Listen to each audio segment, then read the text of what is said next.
José Antonio, bienvenido. ¿Qué ¿Cómo tal, estás? Alberto? Muchas gracias. Gracias a ti que siempre estás ahí. Un verdadero placer hablar contigo de nuevo, como todos los años en nuestras confidencias. Oye, yo tenía una primera pregunta y es, ¿qué está cambiando en el mundo de la arquitectura? Y me explico. En su momento yo recuerdo que empezamos a hacer viviendas cada vez más pequeñas para que los números salieran, ¿vale? Yo te estoy hablando ya de nuestra época de peinar canas, ¿eh?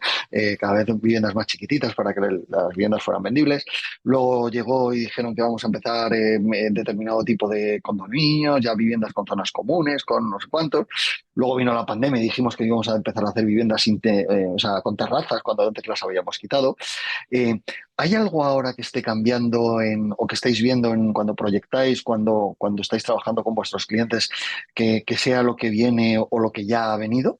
En cuanto al tipo de producto que estáis proyectando, hablo de residencial, pero también si quieres hablar de otro tipo de productos, ¿eh? No, pero fíjate, hablando de residencial, es que has citado un tema, un elemento crítico que fue el cambio absoluto que es con la pandemia. Es decir, en el momento que la pandemia nos hace conscientes de la importancia del entorno construido, de la importancia de nuestra vivienda, de la importancia de la ciudad, del espacio público, de que efectivamente nuestra salud, y ese es el componente, es decir, hay dos componentes en el siglo XXI nuevos en el inmobiliario, que son lo que tiene que ver con la energía, lo que tiene que ver con la responsabilidad, con el cambio climático, con la eficiencia, con todo lo que tiene que ver con nuestra responsabilidad, con el ecosistema, etcétera, y el otro elemento que es la salud. Y eso tiene que ver con la relación con la naturaleza, con el uso de materiales, con el uso de determinado tipo de materiales y también con la calidad del espacio, con la calidad de donde vivimos. Entonces, todo eso ha ido conformando poco a poco una cultura en la arquitectura que los arquitectos desde nuestra disciplina sí llevábamos haciendo desde hace muchos años, pero lo importante es que entre en el mercado, es decir, que la demanda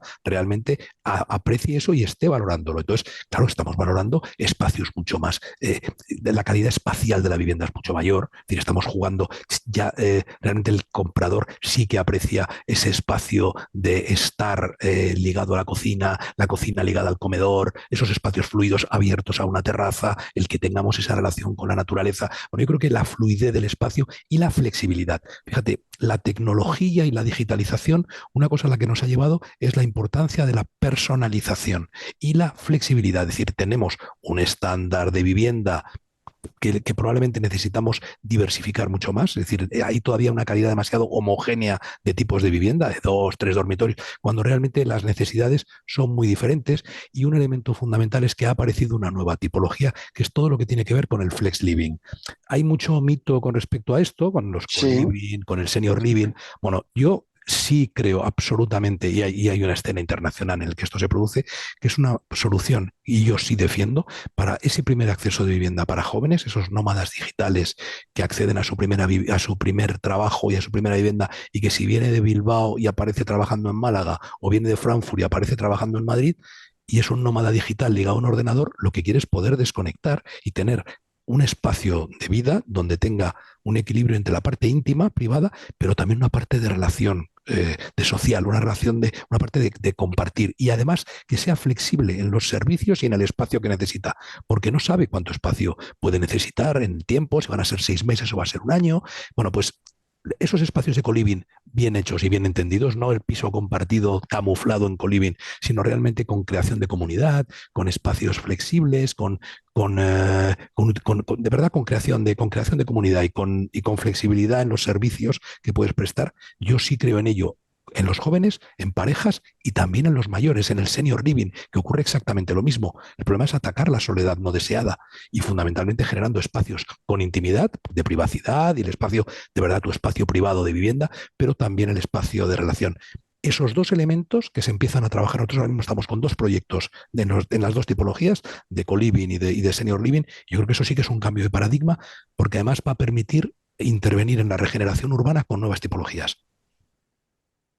Bien, por situarme como persona cuadriculada que sabes que soy, hablamos que en cuanto a vivienda, más metros, más espacio. Has comentado integración de espacios, cocinas, cuartos de estares o salones, Absolutamente. etcétera, El espacio cada vez más fluido, menos divisiones y zonas divisiones más abiertas flexibles. y adicionalmente flexibilidad. eso inevitablemente nos va a llevar a más metros, casas más grandes, con mayor repercusiones en zonas comunes. Entonces, la misma vivienda, si hablamos para los cuadriculados una vez, perdóname, José Antonio, No, ¿vale? no, pero es que Eh, estamos quitando tabiques y pasillos, estamos ujú. eliminando tabiques y pasillos y estamos generando espacios que no necesariamente necesitan más metros, pero sí son metros más eficaces. Sí son metros más eficaces.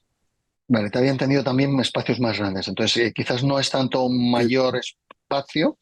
Fíjate que la amplitud del espacio también está en los metros cúbicos, no solo en los metros cuadrados. El tener también más altura de techos, el jugar con ese tipo Yo creo que estamos trabajando, como siempre, en la arquitectura. Claro, cuando hablamos de vivienda asequible, nos vamos a un tipo de vivienda, pero los avances siempre se producen en los extremos, o en la vivienda de lujo o en la vivienda asequible. En esos dos elementos, en esos dos tipologías, es donde se produce la experimentación. O en la vivienda social asequible, donde has de ser muy eficaz, o en la vivienda de lujo, donde puedes proponer nuevas soluciones. Y en esos dos extremos es donde se experimenta y luego eso se traduce al otro 80% restante o al 60% restante del mercado, que es la vivienda de clase media.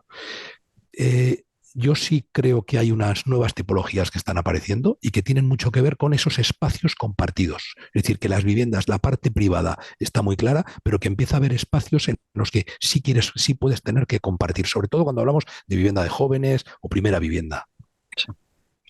En cuanto a espacios, históricamente era el yo quiero mi jardincito, mi piscina y en algunas urbanizaciones quiero mi pista de tenis. Luego acabó cambiando aquello por la pista de pádel, que era algo más chulo, más pijo y además más Y, pequeño en metros. y que jugaba más gente en menos sitio y además más fácil de jugar. Ese era todo el éxito. Mucho más fácil de jugar, aunque mucho más ruidoso que el tenis, ¿eh?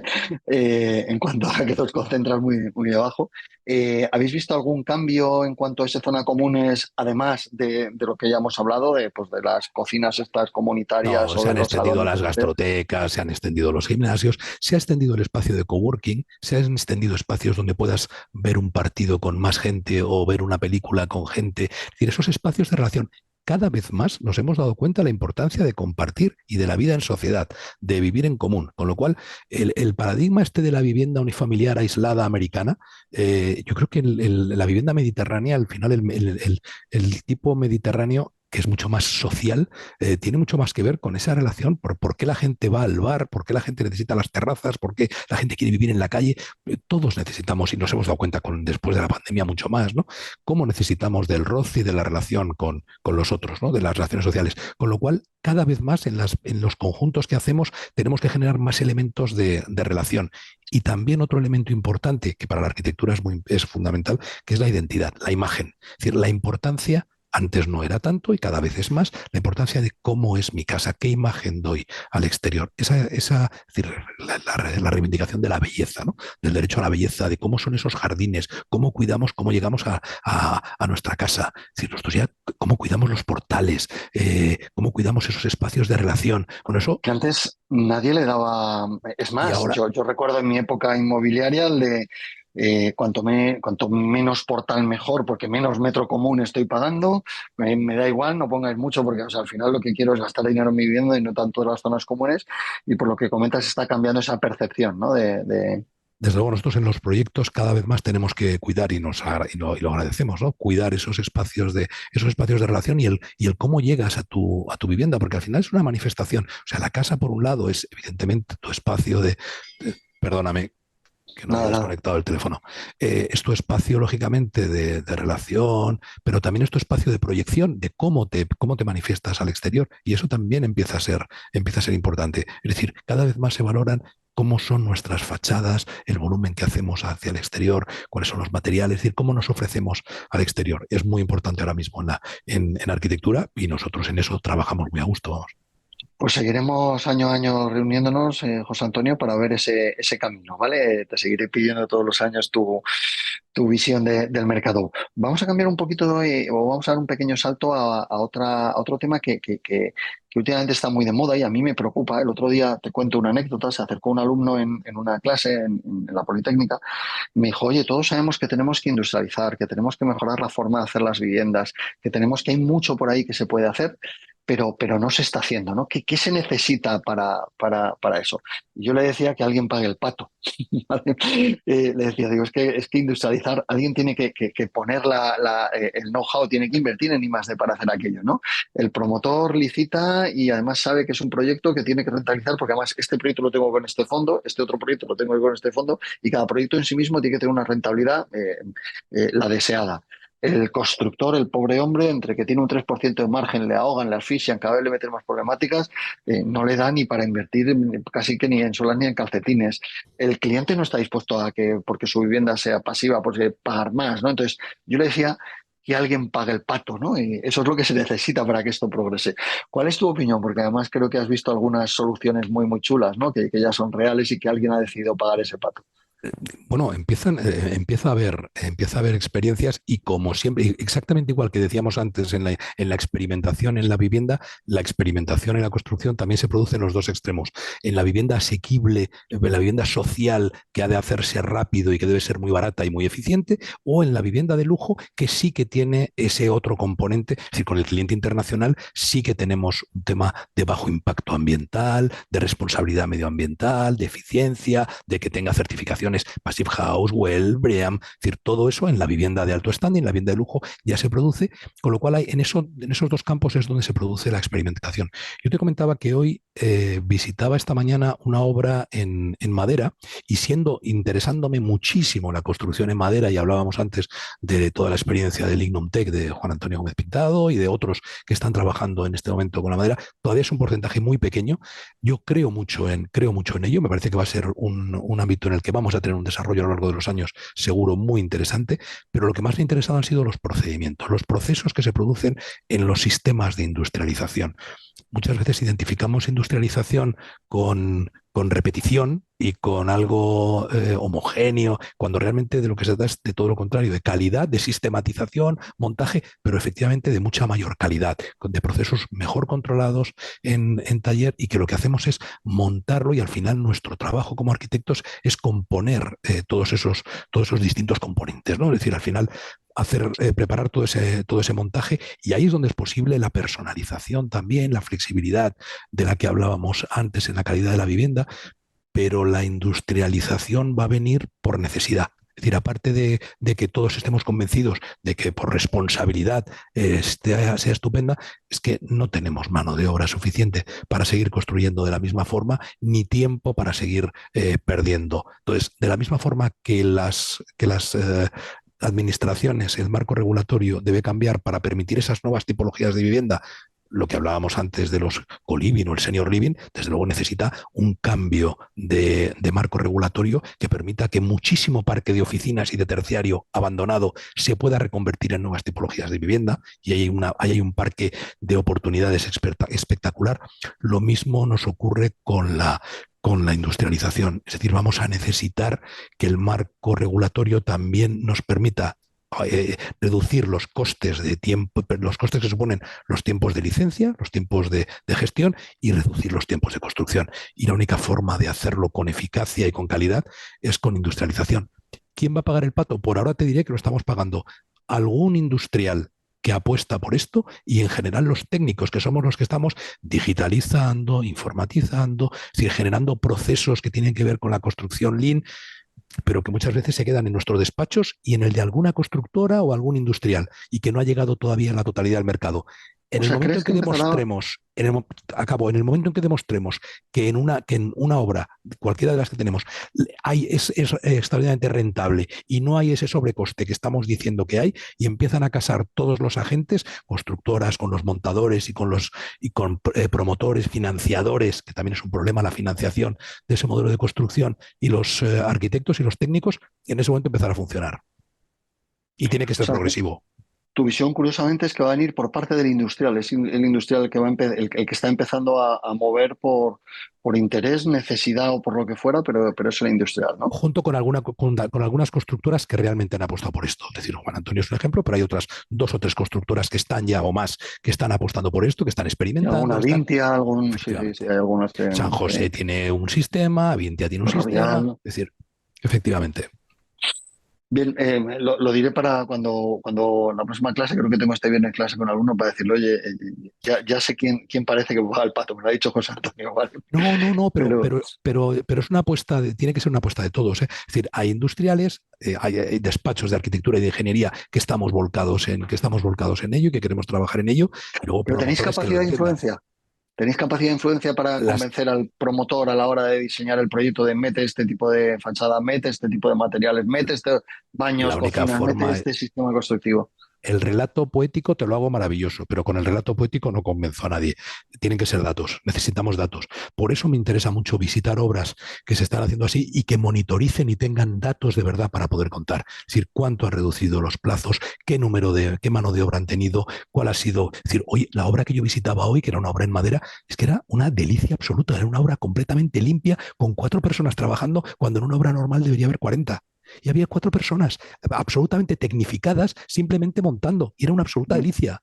me contabas que incluso alguno de ellos iba con la cámara en el casco, ¿no? Con O una sea que cámara en el casco filmando todo lo que están haciendo. O sea, y todo en tiempo real, filmado y todo con un proceso de construcción lean en el que toda la obra está perfectamente planificada cuando entra cada uno. Al inicio de la obra, todo el mundo sabe lo que tiene que contratar y cuándo tiene que entrar. Es decir, no es un problema ya de que hagamos madera o hagamos hormigón o hagamos estructura metálica, no, es un problema del procedimiento, de que el proceso esté perfectamente sistematizado y que arranque desde el proyecto, desde que estamos planificando el proyecto, desde que estamos planificando la promoción.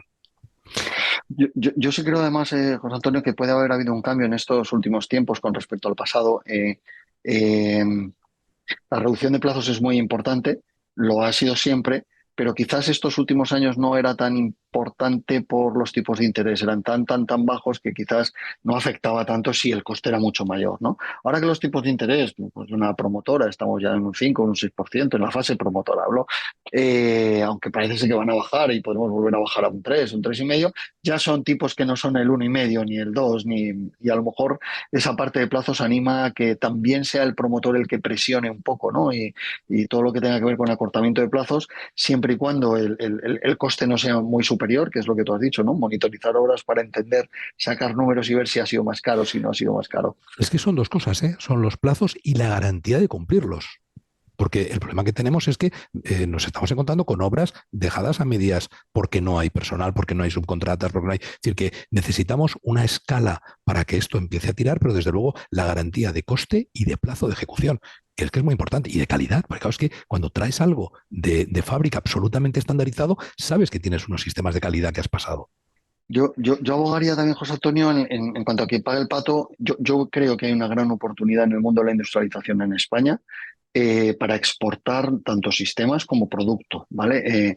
Eso significa que desde el punto de vista sociedad o desde el punto de vista, porque no también gubernamental, deberíamos pensar que podemos ser un país pionero si de verdad nos dedicamos a exportar industrialización, producto industrializado. Y creo que es una gran oportunidad, lo hemos hecho muy bien y creo que está demostrado desde el punto de vista, tenemos los mejores despachos de arquitectura a nivel mundial, tenemos las mejores constructoras a nivel mundial y quizás el mundo de la promoción y el producto no ha podido salir porque era inviable, no te podías llevar al señorito con su ladrillo ya hecho y arrancar el suelo y arrancar del suelo el edificio y llevártelo a otro lado, pero ahora que eso es posible gracias a la industrialización, yo siempre he pensado que por qué no poder competir con viviendas hechas en España para trasladarlas a Alemania, en las que los costes de construcción están a 3.000 euros metro cuadrado y nosotros estamos a 1.300 o 1.400 o 1.500, pues oye, el coste de desplazar esas viviendas que están en torno a los 400, 500, 600 euros metro cuadrado, aún así sí eres infinitamente competitivo con respecto a aquellos precios de fuera, ¿no? Pues creo que podría haber un pago pato también en esa parte, ¿eh? Y atraer al sector, entender que este sector, hoy en esta obra que yo estaba,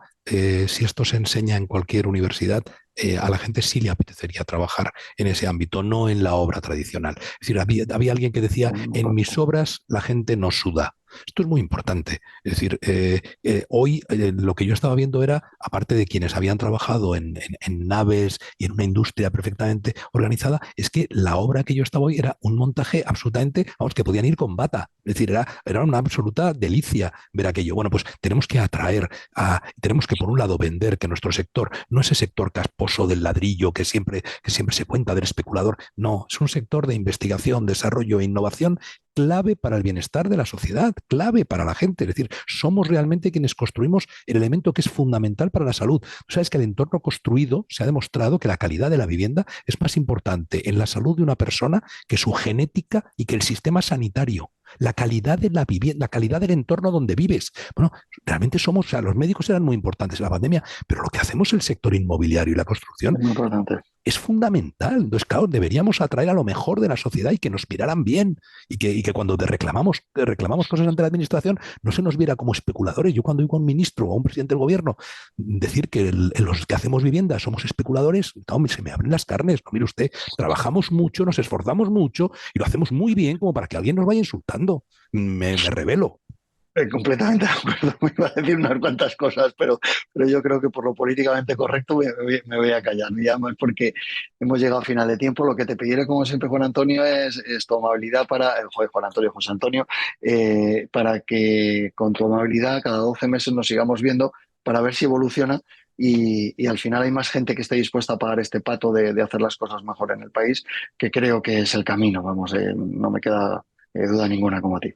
Lo que es muy importante es lo que tú haces, Alberto. O sea que muchísimas gracias por hacer estas charlas, por hacer estas confidencias, por darles difusión y además por el entorno que desarrollas Por de tu Dios lado. bendito. Nos vemos muy pronto. Un Un abrazo muy fuerte fuerte y abrazo. muchísimas gracias. Igualmente. A ti, hasta ahora.